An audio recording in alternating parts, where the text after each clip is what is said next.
দল ম্যানেজার ভূপেন্দ্রনাথ মাইতি।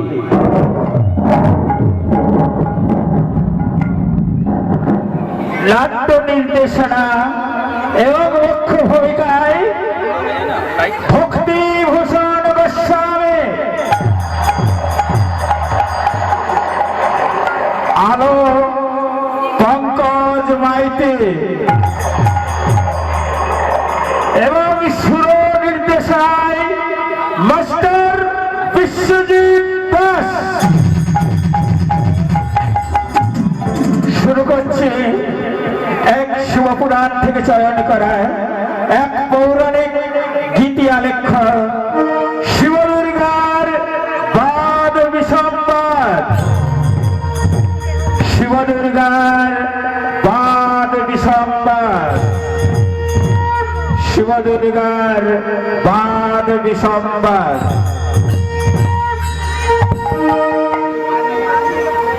পুরাকালে শিবপুরাণে দেবাদিদেব মহাদেব হলেন পরম বৈষ্ণব। তার মতো বড় বৈষ্ণব আর এই পৃথিবীতে হয় না। সর্বদাই তিনি রাম নাম শিবরাম মধুর হরিনাম সংকীর্তন করেন। পঞ্চমুখে সেই মহাদেব হরিনাম করেছেন। একদিন কৈলাস ধামে বসে বিল্ল বৃক্ষের তলায় প্রভু তার জপমালা দিয়ে নাম জপ করছেন। আর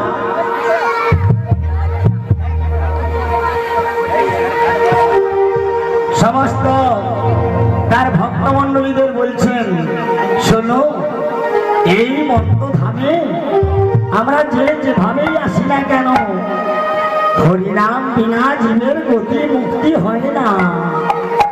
তাই তো তিনি ভক্তদের সব সময় বললেন, তোমরা আমার নাম করো, গোবিন্দের নাম করো।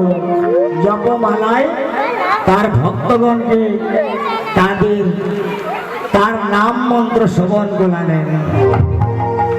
হরি নামে জপ করো, হরি নামের মালা পড়ো, হরি হরি বল রে পাগল মন, ওরে পাগল মন রে, হরি হরি বল রে পাগল মন।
বাজারে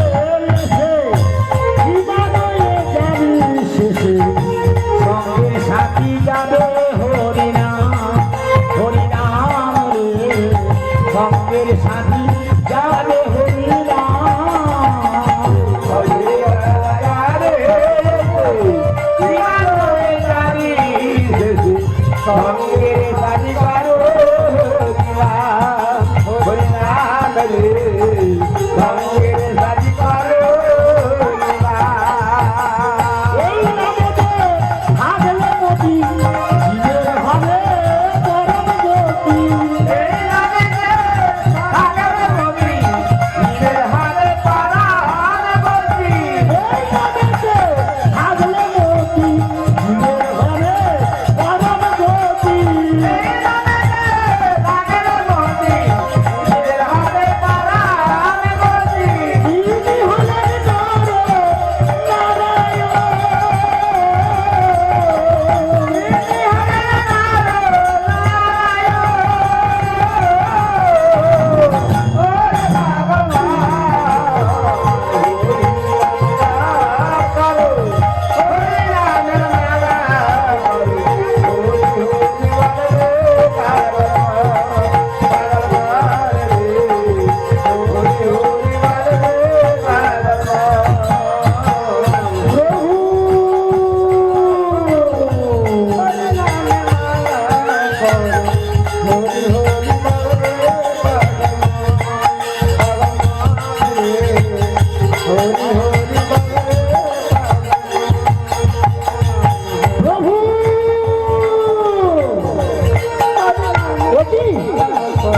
আজ মহাদেব কোথায় গিয়েছে কৈলাস থেকে?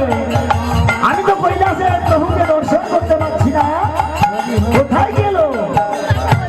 সত্যি তো আজ আমার বাড়িতে বড় বিপদ। কৈলাসে বসে আমি কি করব ভাবতেই পারছি না। তাই প্রভু মহাদেব আমার কোথায় গেলে? প্রভু গো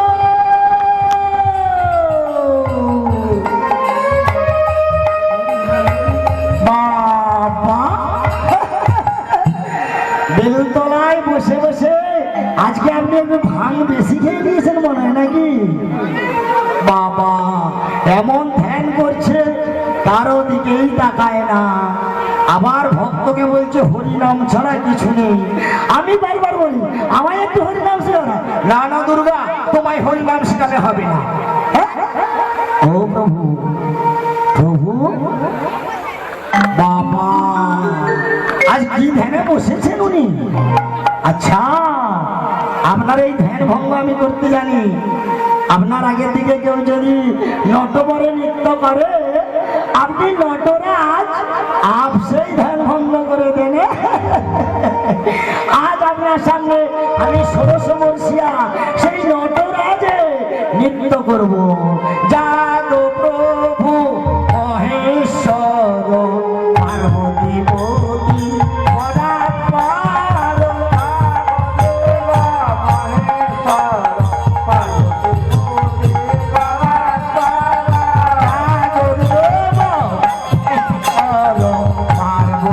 পতি পরাৎপর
এসো। কাউকে তো দেখছি না। প্রভু আমি। তুমি? হ্যাঁ প্রভু বললাম। তুমি আমার ধ্যান ভঙ্গ করলে? হ্যাঁ, বলি সকাল বেলা হতে না হতে আপনি একবারে ভাঙ খেয়ে ফেলেছেন। তাই তো খেয়েছি। বিল্লতলায় বসে এমন মহা ধ্যানে বসেছেন, ধ্যান আর ভঙ্গই হয় না। আমি দেখে দেখে আমার গলা পড়ে গেল। আচ্ছা বলো তো, হ্যাঁ তোমার এই অভ্যেসটা কি যাবে না? কেন? আমি একটু ধ্যানে বসলে আমার ধ্যান ভঙ্গ করার চেষ্টা করছি। কেন ধ্যান ভাঙালাম তা জানো? বলো বলো। বলি আজ বাড়িতে এক মুঠাও চাল নাই। চাল নেই? তাই তোমাকে 5 ঘর ভিক্ষা মেঘে আনতে হবে। তো আমি তো পারবো না। কেন? দেখো, তুমি আজকে দিনটা কোন রকম চালিয়ে নাও। বাহ, বাহ, বাহ, বাহ। আমি কালকে সকাল হতে না হতে হ্যাঁ, আমি 5 ঘর কেন, আর একটু বেশি করে। আমরা দুজন হলে চালিয়ে নিতাম, কিন্তু আপনার ওই ভাগনা ভীম অত বড় একটা ষাঁড়, কার্তিক গণেশ আচ্ছা, লক্ষ্মী, সরস্বতী।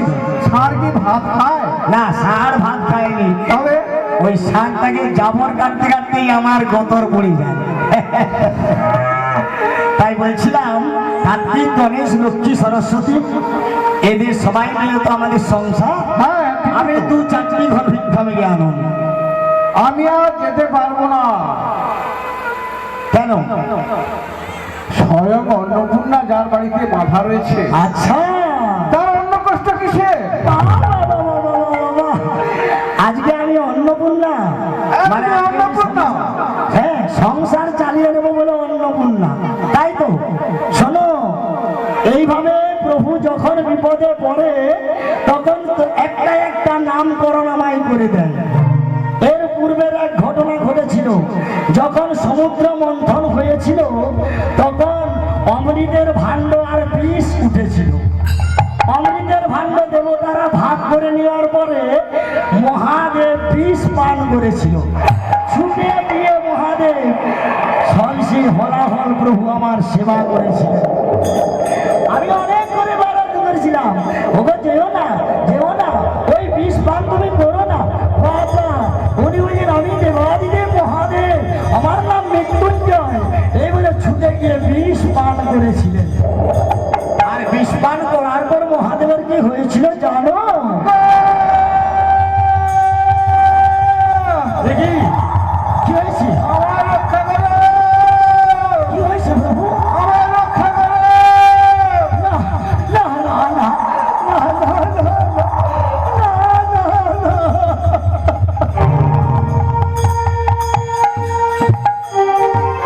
আমি সেদিন আমার স্তনপান করিয়ে প্রভুর নীলকণ্ঠ বৃষ্টি নামিয়ে দিয়েছিলাম, আর সেদিন প্রভু আমায় নাম দিয়েছিলেন, আজ বিপদ থেকে উদ্ধার করেছে বলে তোমার নাম হলো বিপদ তারিণী। বাঁচালে, বাঁচালে তুমি আমার জীবন বাঁচালে। প্রভু, আজ থেকে সত্যি তুমি বিপদ তারিণী। শুধু আমি আপনাকে বাঁচিয়ে এরকম আমি কেন, জগৎ সংসারে সমস্ত ভক্তদের বিপদ তুমি ভঞ্জন করবে।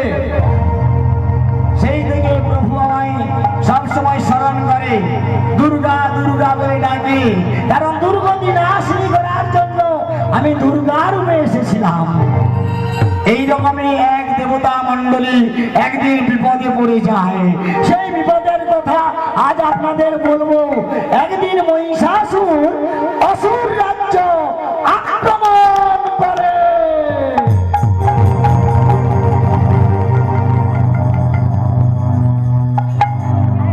একদিন মহিষাসুর ব্রহ্মার স্তবে মগ্ন হলো। ব্রহ্মদেবকে তার স্তবে মুগ্ধ করে তার ভক্তির বলে ব্রহ্মার কাছে সে বর চেয়ে নিল। স্বর্গ মর্ত পাতাল ত্রিভুবনে সমস্ত যোদ্ধা কেহ নাহি রবে তার।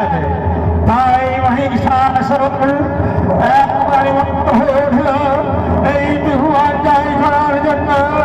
মহিষাসুর পাতাল জয় করার পরে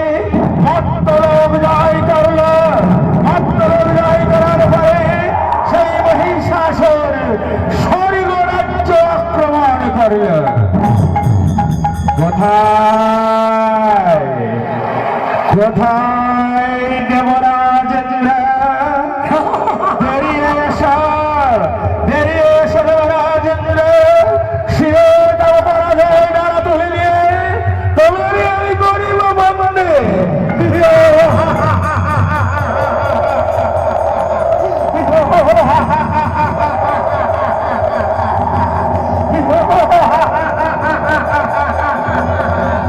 দেবরাজেন্দ্র বেরিয়ে এসো দেবরাজেন্দ্র তোমার করি আমাকে আমি আমার রাধিপতি মহিষাসুর মূর্খ মহিষাসুর স্বর্গ রাজ্য করেছি সবসময় তুই কি জানিস আমি দেবরাজেন্দ্র বজ্রের কি কঠিন প্রহার তুই তুই সহ্য করতে পারবি না ইন্দ্রের বজ্রের আঘাত এসো এসো দেবরাজেন্দ্র আজ রণসাত দেব এটাই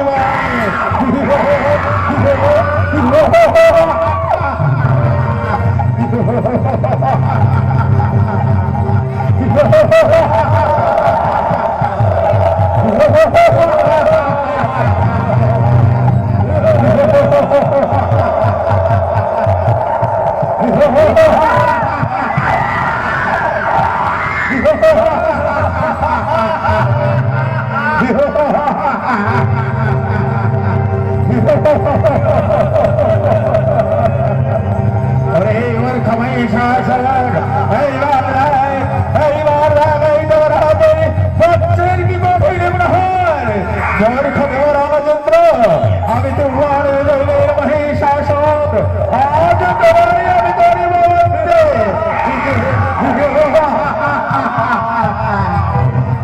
দেবরাজেন্দ্র কোথায় পালিয়ে যাবে তুমি দেবরাজেন্দ্র তুমি কোথায় পালিয়ে যাবে স্বর্গমত্তর সফল যেখানে তুমি লুকিয়ে থাকো না কেন তোমায় আমি করিব বন্দে তোমার করিয়া বন্দে এই স্বর্গ রাজ্যের অধিপতি হবে